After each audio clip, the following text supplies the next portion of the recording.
প্রকৃতির এই শান্ত শীতল রূপ আমাদের মনে করিয়ে দেয় যান্ত্রিকতার বাইরেও এক টুকরো শান্তি রয়ে গেছে।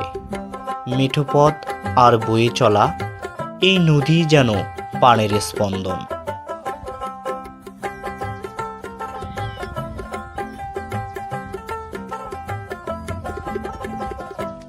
রাখাল ভাইদের সাথে দুপুরে খাবার খাচ্ছি। ভাই আপনারা কি এভাবেই মাছ মারেন? জি জি জি জি।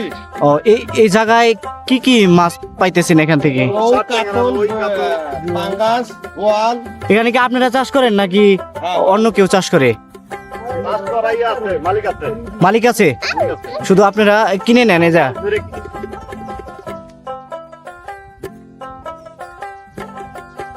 বাংলাদেশের শেষ গ্রাম মাখনিয়ার চর, ওপারে ভারতের মেঘালয় রাজ্য। মেঘালয়ের কোল ঘেঁষে বয়ে চলা এই নদীতেই জীবন কাটে জেলেদের। মাছ ধরেই চলে তাদের আজীবনের জীবিকা।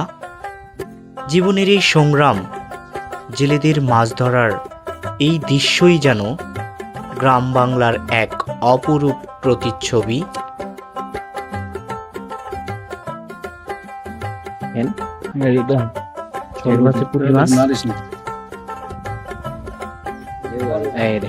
বিশাল বড়, এখানে বল আছে, আরো বিভিন্ন ধরনের মাছ আছে।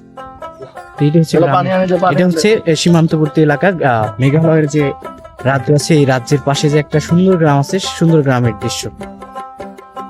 এই নদীর বুকেই মিশে আছে শত শত জেলের স্বপ্ন আর বেঁচে থাকার লড়াই। মেঘালয়ের পাহাড় থেকে নেমে আসা শীতল জলে তারা বিছিয়ে দেন রূপালী ফসলের জাল। তাদের প্রতিটি টান যেন একটি জীবন যুদ্ধের গল্প।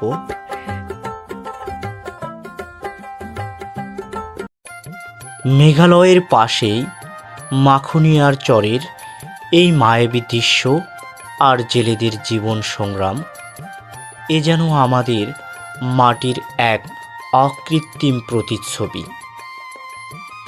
জীবন বয়ে চলে নদীর স্রোতের মতো, সংগ্রাম আর স্বপ্নের হাত ধরে।